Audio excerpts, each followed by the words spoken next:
అందరినీ లోపల పెట్టరా. అలాగే బాబు. అమ్మా ఏంటైనా ఆ సరే తమని లోపల సర్దించమ్మా. అలాగే నాయన. జాగ్రత్తగా సర్ది.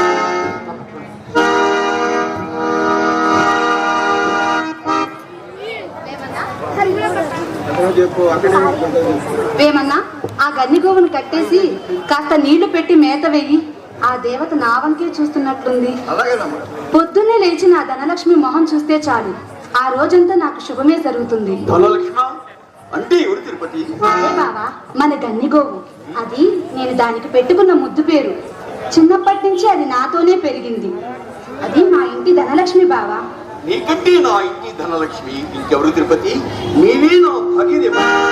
కాదు బావా, ఏనాడైతే నా మెళ్ళో నువ్వు 3 ముళ్ళు వేశావో ఆనాడే నా భాగ్యం పండింది బావా.